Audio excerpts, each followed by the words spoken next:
¿Qué tal amigos y amigas de Fútbol Insólito? ¿Cómo les va? Bienvenidos a un nuevo video. En esta ocasión te traemos una historia que tenía adeudada desde el primer año del canal. Sí, tardé un poco, pero llegó. Y es la historia de por qué y cómo llegaron árbitros ingleses a dirigir en el fútbol argentino de antaño. Te pasaremos a contar quiénes fueron, cómo dirigieron y qué cambió con árbitros del viejo continente dirigiendo partidos del mejor fútbol del mundo, el de la Argentina de los años 40. Antes de arrancar con el video, te invito a que te suscribas al canal si te interesan este tipo de historias que encontrarás en videos anteriores. Likeá y comenta lo que quieras abajo. Para eso están los comentarios, para que nos dejes tus impresiones de historias que te venimos trayendo desde que arrancó el canal. Pero bueno, basta de introducción. Empecemos con la historia de hoy. El por qué llegaron árbitros ingleses a dirigir en el fútbol argentino. ¡Dale! Very difficult. Comenzó el profesionalismo pirata del fútbol argentino allá por 1931, que indicaban un nuevo orden futbolístico, sobre todo en cuanto a blanquear sueldos que se hacía de manera ilegal durante el amateurismo, y un orden de calendario y de torneo, ya que ahora serían solo 18 equipos en un torneo de 34 fechas ida y vuelta, y no 36 equipos en un torneo interminable de 35 fechas solo de ida. Ese orden llegó, pero hubo algo que permaneció desde los años amateurs, que el profesionalismo no mejoró nada, al contrario, empeoró, y fue el arbitraje. Equipos más endebles de economías, de socios, de instituciones en general, se veían constantemente afectados por arbitrajes malos, cuando enfrentaban a un equipo más poderoso, institucionalmente hablando. Boca, River, Independiente, eran equipos notablemente favorecidos por los árbitros, desde el amateurismo, a lo que se sumó San Lorenzo y Racing tiempo después del 31. Estudiantes de La Plata fue uno de los grandes perjudicados en esos años, siendo el mejor equipo de la Argentina en esos años, no pudo coronar el título grande, debido a algunos fallos arbitrales cuando tenía que viajar a Buenos Aires a jugar contra los equipos mencionados. También tenemos el ejemplo de Gimnasia de 1933, que ya hice un video acerca de ese robo al equipo platense en los partidos con Boca y San Lorenzo, que le impidió ser campeón de un torneo que lideraba legítimamente. Pero en 1933, el presidente inglés del Club Ferrocarril Oeste, John Parsons, elevó una nota a la Liga Argentina con un proyecto que lideraba el club, pero que tenía varios otros clubes detrás, pidiendo lo mismo. Ese pedido y proyecto consistía en traer 15 árbitros ingleses al fútbol argentino para equilibrar la cosa y que se termine el favoritismo a los 5 grandes. Pero la Liga Argentina en esos años, que ni siquiera estaba afiliada a la FIFA y encima era dirigida por los dirigentes de los 5 grandes, no le hizo caso, obviamente, y el pedido quedó en el olvido total.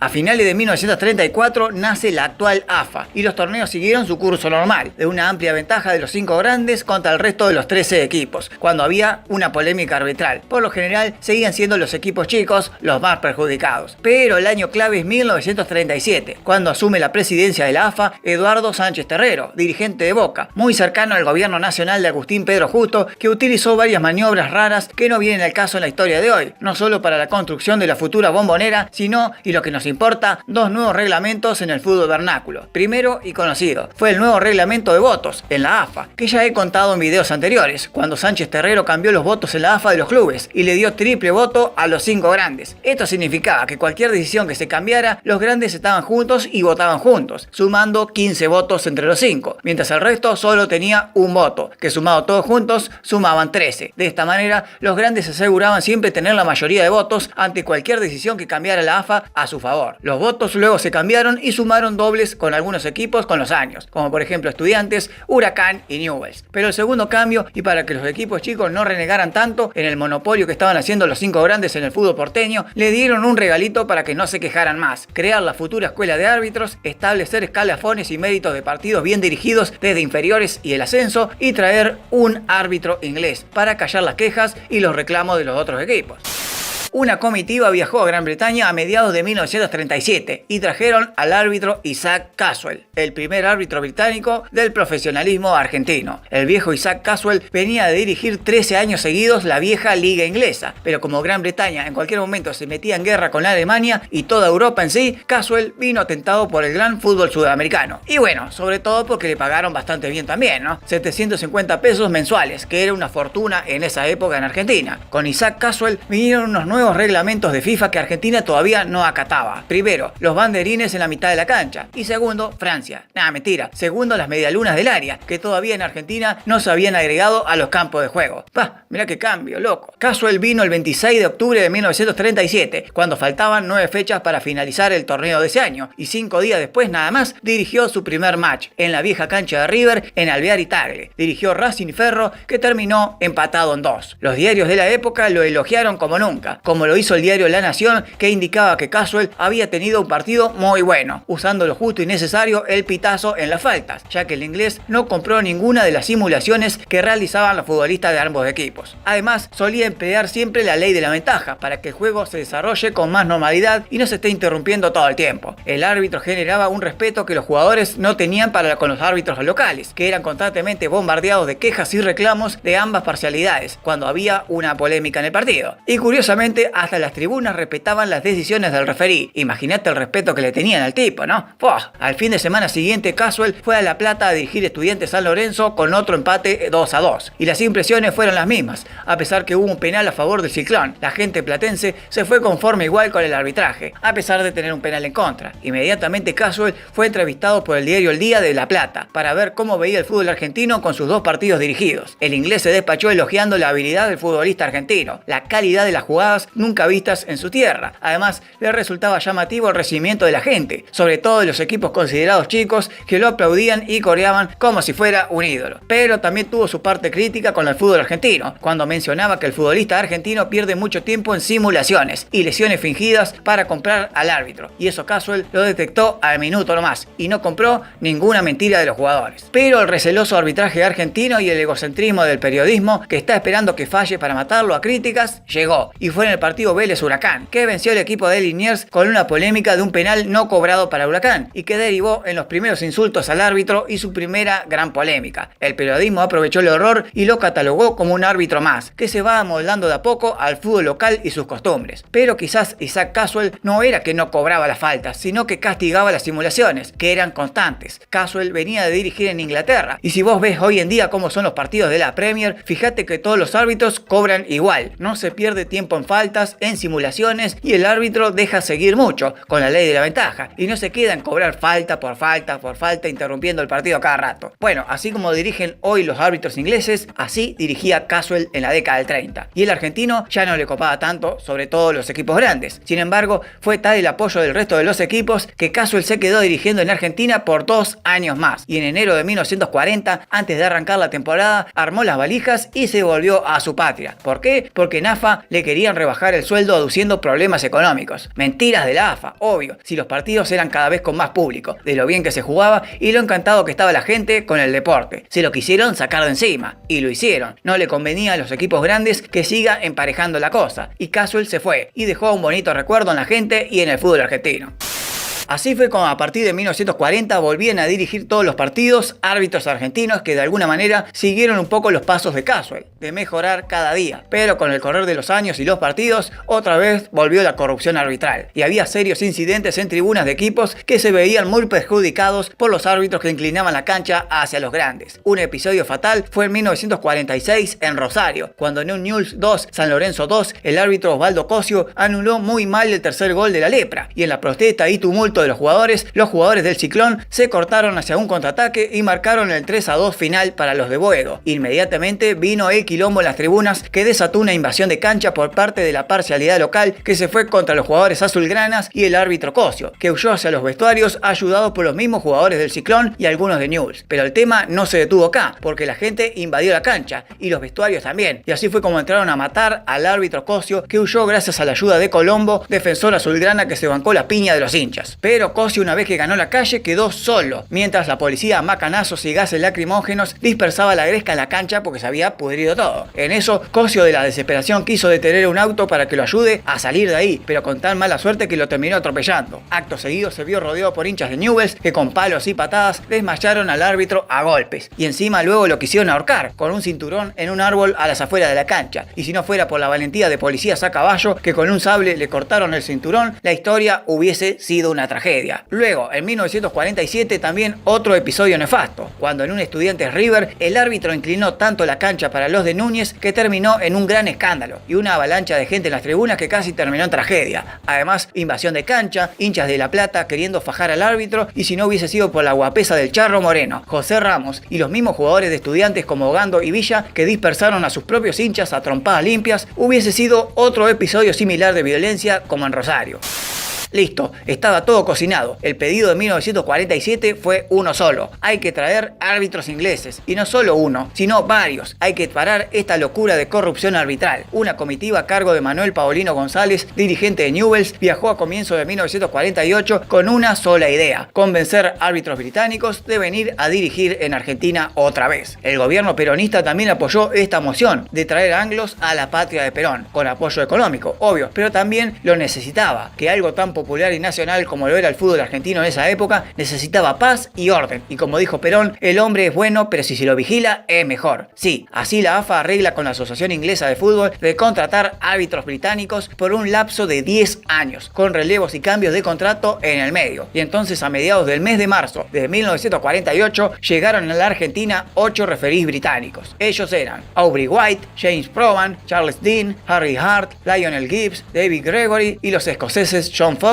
y William Brown. En la primera fecha del torneo, jugado el 18 de abril de 1948, comenzaron a dirigir los 8 árbitros ingleses los 8 partidos de primera, porque eran 16 equipos en primera, obvio. Harry Hart dirigió San Lorenzo 0, Huracán 1. Dean, el partido entre Estudiantes 2, Lanús 1. Provan en Boca 1, Racing 4. Lionel Gibbs en Rosario con Newell's 3, Vélez 1. Gregory dirigió Banfield 4, Gimnasia 2. White dirigió la aplastante goleada de Independiente sobre Rosario Central por 10-2. Y los escoceses Cox en Platense 3, Chacarita 2, y Brown dirigió Tigre 1, River 4. Con el correr de la fecha se notó el cambio absoluto en primera división. A los equipos chicos comenzaron a cobrarle faltas que los árbitros argentinos dejaban pasar, y encima le cobraban más penales, y eso hizo cambiar rotundamente la tabla de posiciones que encontraba en las primeras fechas a Estudiantes de La Plata y Platense en el primer lugar del campeonato. En tanto, San Lorenzo y Boca habían comenzado muy mal, vagando de la mitad de la tabla para abajo. Pero el cambio no solo se vio en la tabla, sino también en el comportamiento de todos, de los jugadores y de los hinchas también. Como decía el diario La Razón en esa época, los jugadores procuraron evitar esas protestas tan características y a veces totalmente injustificadas que se le hacen a los árbitros argentinos. Tampoco el público protestó ruidosamente como lo hacen habitualmente por cualquier fallo sin importancia. Además, agregaba La Razón que los árbitros no abusaban del pitazo constante sobre faltas y simulaciones propias del jugador argentino. Además, hacían correctamente la ejecución de faltas como los goal kick y los tiros de esquina, al punto que hasta en las posiciones que se ubicaban los árbitros eran distintos y transgresores. Una locura. Son permanentemente ayudados por los linemen, a quienes tienen mucho en cuenta a la hora del offside. Aunque al principio no se entendían los árbitros con los jugadores por distintos idiomas. ¿Qué carajo estaban cobrando? Con el tiempo eso se fue solucionando, en cuanto los jugadores aprendieron los gestos de los árbitros y los árbitros aprendieron a hablar un poco el castellano. En el Huracán Boca del 25 de abril, que terminó 1-1, el árbitro Lionel Gibbs fue ovacionado por ambas parcialidades, ya que su trabajo fue excelente. Qué loco, ¿no? Que ambas hinchadas se fundan en aplausos para un referí. Uf, qué lejos quedó eso del respeto, hermano. También pasó eso en un Tigre 4, San Lorenzo 0, cuando fue aplaudido hasta por los mismos hinchas del equipo perdedor. El respeto por los ingleses era total. Pero también los árbitros ingleses tuvieron sus fallas como todos, en lo que el periodismo aprovechó para resaltar el falso patrioterismo de igualar árbitros argentinos con árbitros ingleses. Luego, con los años, se supo que la contratación de árbitros ingleses había sido de manera secreta por parte de la AFA, a espaldas de las entidades de árbitros argentinos que existían en esa época, como la Asociación Argentina de Árbitros, la Federación Metropolitana y la Federación de Árbitros, porque obviamente no le convenía a los árbitros argentinos, ya que perdieron todo protagonismo y trabajo en primera división. Sí, los 8 jueces ingleses se repartían los 8 partidos de primera. Roberto Fuster, árbitro argentino de esa época, estaba contento por recibir árbitros ingleses que enseñarían a dirigir el nuevo fútbol y pondrían un orden a las entidades de árbitros, ya que no se ponían de acuerdo y cada una evaluaba de manera distinta las fallas y las faltas. Fuster dirigió entre 1945 y 1947 un total de 39 partidos en primera división, pero en 1948, con la llegada de los árbitros ingleses, no dirigió ni los partidos del ascenso. Obvio, era uno de los más corruptos.